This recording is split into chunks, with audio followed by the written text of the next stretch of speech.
লাল শক্তি নিউজের পর্দায় আপনাদেরকে স্বাগত। সততার পথে সাহসিকতার সাথে আমরা আছি আপনাদের সাথে। আপনার এলাকার ঘটে যাওয়া যে কোনো অনিয়ম, অন্যায়, অবিচার, কোনো ফটো, ভিডিও ফুটেজ থাকলে পাঠিয়ে দিতে পারেন আমাদের হোয়াটসঅ্যাপ নম্বরে। আমরা আছি সদা তৎপর আপনাদের সহযোগিতায়, রাত দিন 7 দিন। এই মুহূর্তে আমাদের হাতে থাকা আপডেট তুলে ধরছি আপনাদের উদ্দেশ্যে। নির্বাচনের প্রাক মুহূর্তে আবারও কৈলাসহরে অবিশ্বাস্য এক ঘটনা ঘটালো। কৈলাসহরের শান্তি সম্প্রীতি নষ্ট করার উদ্দেশ্য করেই এ ধরনের ঘটনা ঘটাচ্ছে রাতের অন্ধকারে। গতকাল গভীর রাত আনুমানিক 1টার দিকে সিপিআইএম কৈলাসহর মহকুমা কমিটির সম্পাদকের বাড়ি অর্থাৎ কাছরঘাট স্থিত উনার নিজ বাড়িতেই দুষ্কৃতিকারীরা বোতল দিয়ে বেধড়কভাবে বৃষ্টির মতো ঢেলাতে থাকে। তাছাড়াও উনার বাড়ির গেট থেকে বাড়িতে আগুন লাগিয়ে দেওয়ার চেষ্টা করে। এই ঘটনায় তীব্র আতঙ্ক ছড়িয়েছে গোটা কাছরঘাট এলাকা জুড়ে। এই ঘটনার খবর পেতেই সকালবেলা উনার বাড়িতে সিপিআইএমের এক প্রতিনিধি দল উনার সাথে সাক্ষাৎ করতে যান। সংবাদ প্রতিনিধির সম্মুখীন হয়ে সিপিআইএম কৈলাসহর মহকুমা কমিটির সম্পাদক বিশ্বরূপ গোস্বামী মানুষের জানমাল নিরাপত্তা দেওয়ার সাংবিধানিক অধিকার রক্ষায় পুলিশ যাতে বলিষ্ঠ ভূমিকা গ্রহণ করে সেই আহ্বান রেখেছেন প্রতিনিধির সম্মুখীন হয়ে। এদিকে আক্রান্ত সিপিআইএম মহকুমা কমিটির সম্পাদক বিশ্বরূপ গোস্বামীর বাড়িতে যান বাম প্রতিনিধি দলের নেতৃত্বে ছিলেন সিপিআইএম উত্তরাঞ্চল কমিটির সম্পাদক তথা কৈলাসহর বিভাগীয় সম্পাদক মণ্ডলীর অন্যতম সদস্য কয়েস মিয়ার নেতৃত্বে এক প্রতিনিধি দল। সিপিআইএম উত্তরাঞ্চল কমিটির সম্পাদক তথা বিভাগীয় সম্পাদক মণ্ডলীর সদস্য কয়েস মিয়া একান্ত এক অফ ক্যামেরায় আমাদেরকে জানিয়েছেন গোটা ঘটনা তিনি মহকুমা পুলিশ আধিকারিকের সঙ্গে কথোপকথন করবেন যাতে কৈলাসহরের শান্তি সম্প্রীতি রক্ষা হয়।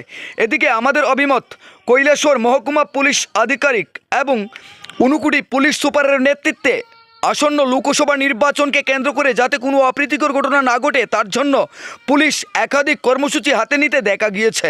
তবে শান্তি শহর কৈলাসহর সেই শহরকে যাতে নির্বাচনের প্রাক মুহূর্তে অশান্ত করে তুলতে না পারে এ ধরনের যারা ঘটনা ঘটাচ্ছে তাদেরকে চিহ্নিত করে অবিলম্বে দৃষ্টান্তমূলক শাস্তির ব্যবস্থা করুক পুলিশ, এটা আমরাও দাবি রাখব। আসুন শুনে নেওয়া যাক গতকালকের এই ঘটনা সম্বন্ধে সিপিআইএম কৈলাসহর মহকুমা কমিটির সম্পাদক বিশ্বরূপ গোস্বামী কি বলছেন ওনার সাক্ষাৎকারে। ব্যুরো রিপোর্ট, লাল শক্তি নিউজ। বোতলের মধ্যে দাহ্য বস্তু দিয়া তার উপরে কাপড় টুপড় দিয়ে এখানে আগুন দেওয়ার চেষ্টা করছে এবং এইটা কালো হইয়া দিয়েছে। আরেকটা বোতলের মধ্যে দাহ্য বস্তু দিয়া কাপড় টুপড় দিয়ে আগুন লাগাইয়া আমার ঘরে ঢিল দেওয়ার চেষ্টা করছিল।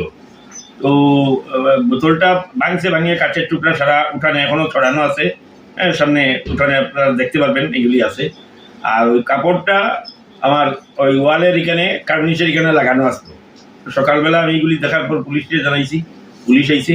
পুলিশ ওই উপর থেকে ওই যে আর পুরা কাপড়ের টুকরা, তারপর গেটের এখানে যে দাহ্য বস্তু সহ বোতলটা এগুলি পুলিশ নিয়ে গেছে। এই লোক কি মনে করেন এখানে তো আপনার সন্দেহ আছে না এমন করছে? এটা রাজনৈতিকভাবে বিজেপি আশ্রিত সমাজ বিরোধীরা এই কাজ করছে। এর আগেও কি আপনার ঘরে এমন আক্রমণ হয়েছে? আমার বাড়িতে এই মানে বিজেপি সরকার আসার পরে 2018 পর থেকে এর আগে আরো 3বার আক্রমণ হয়েছে। এটা হলো 4th টাইম। আচ্ছা আচ্ছা, ঠিক আছে। কি চাইতেছেন বর্তমানে? রাজ্যের প্রশাসনের কাছে তো আবেদন রাখবো একটাই, যে মানুষ মানে ভারতবর্ষের সংবিধানে আছে মত প্রকাশের অধিকার, গণতন্ত্রের অধিকার, রাজনীতির অধিকার, স্বাধীনতার অধিকার, ধর্মের অধিকার। তো যে কোনো পার্টি করবে, কিন্তু এইভাবে বাড়ি করে হামলা এগুলি তো মানে কশ্মিন কালেও ত্রিপুরা রাজ্যে ছিল না। তো এটা নতুন যে সংস্কৃতি আছে এটা বন্ধ করার জন্য প্রশাসন যাতে ভূমিকা নেয় এটা আশা রাখবো। কিন্তু প্রশাসন তো স্থবির, প্রশাসন কি করবে আমরা মানে মনে হয় না প্রশাসন কিছু করবে। শাসক দলের নেতৃত্বেই যখন আশ্রিত ওরা এইগুলি করে, প্রশাসন সেখানে ছোট জগন্নাথ হয়ে থাকে। তবে এইগুলি বন্ধ হওয়া উচিত। ঠিক আছে, ধন্যবাদ।